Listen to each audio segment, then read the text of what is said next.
ಈ ಸಮಯದಲ್ಲೇ ನಾನು ಸರ್ಕಮ್ಸಿಷನ್ ಬಗ್ಗೆ ನಿಮಗೊಂದು ಮಾತು ಹೇಳೋಕೆ ಹೊರಟೆ. 5 ವರ್ಷದವರೆಗೂ ನಿಮ್ಮ ಮಾನಿಯ ಚರ್ಮ ಹಿಂದೆ ಹೋಗಲ್ಲ. ಅದನ್ನು ಕಾಂಜನೈಟಲ್ ಫೈಮೋಸಿಸ್ ಅಂತೀವಿ ನಾವು. ನಿಮ್ಮ ಗ್ಲಾನ್ಸ್ ಪೀನಿಸ್, ಪಿಂಗ ಅಂತಾರೆ ಕನ್ನಡದಲ್ಲಿ, ಅದಕ್ಕೆ ಕವರ್ ಆಗಿರುತ್ತೆ ಸ್ಕಿನ್ನು. ಯಾಕಂದರೆ ಅದು ತುಂಬ ಸೆನ್ಸಿಟಿವ್.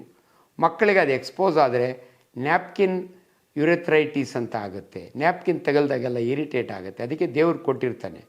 ಬಟ್ ಬರ್ತಾ ಬರ್ತಾ ಆ ಚರ್ಮ ಹಿಂದೆ ಹೋಗಬೇಕು.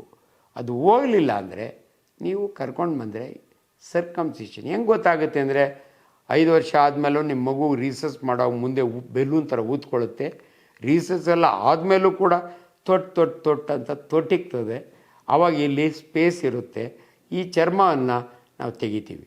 ಆ್ಯಕ್ಚುಲಿ ರಿಲಿಜಿಯಸ್ ಸರ್ಕಮ್ಸಿಷನ್ನು ಮೊಹಮ್ಮಡನ್ಸ್, ಜ್ಯೂಸ್ ಹುಟ್ಟಿದಾಗೆ ಮಾಡ್ತಾರೆ. ಅವ್ರಿಗೆ ಆ ಪ್ರಾಬ್ಲಮ್ ಇರಲ್ಲ. ಅನೇಕ ಬೇರೆ ಕಮ್ಯುನಿಟಿ ಮಕ್ಕಳಿಗೆ ಅದು ಹಂಗೆ ಇತ್ತು ಅನ್ನಿ. 18 ವರ್ಷ 21 ವರ್ಷ ಆದಮೇಲೆ ನೀವು ಲಗ್ನ ಆದಾಗೆ ಫೋರ್ಸಿಬಲಿ ಸೆಕ್ಸ್ ಮಾಡಿದಾಗೆ ನಿಮ್ಮ ಸ್ಕಿನ್ನು ಫೋರ್ಸಿಬಲಿ ಹಿಂದೆ ಹೋಗಿ ಇಷ್ಟಪ್ಪ ಊದ್ಕೊಳ್ಳುತ್ತೆ. ಅದನ್ನು ನಾವು ಪ್ಯಾರಾಫೈಮೋಸಿಸ್ ಅಂತೀವಿ. ಆಗ ವಿತಿನ್ 24 ಅವರ್ಸ್ ರೆಡ್ಯೂಸ್ ಮಾಡಲಿಲ್ಲ ಅಂದರೆ ನಿಮಗೆ ಭಾಳ ಪೇಯ್ನ್ ಆಗುತ್ತೆ. ಅಂಥ ಟೈಮಿನಲ್ಲಿ ನಮ್ಮ ಹತ್ರ ಬಂದರೆ ಮಲ್ಟಿಪಲ್ ಪಂಕ್ಚರ್ ಮಾಡಿ ಅದನ್ನು ಮುಂದಕ್ಕೆ ವಾಪಸ್ ತರ್ತೀವಿ. ಅದಾದಮೇಲೆ ಸರ್ಕಮ್ಸಿಷನ್ ಅಂತ ಮಾಡ್ತೀವಿ.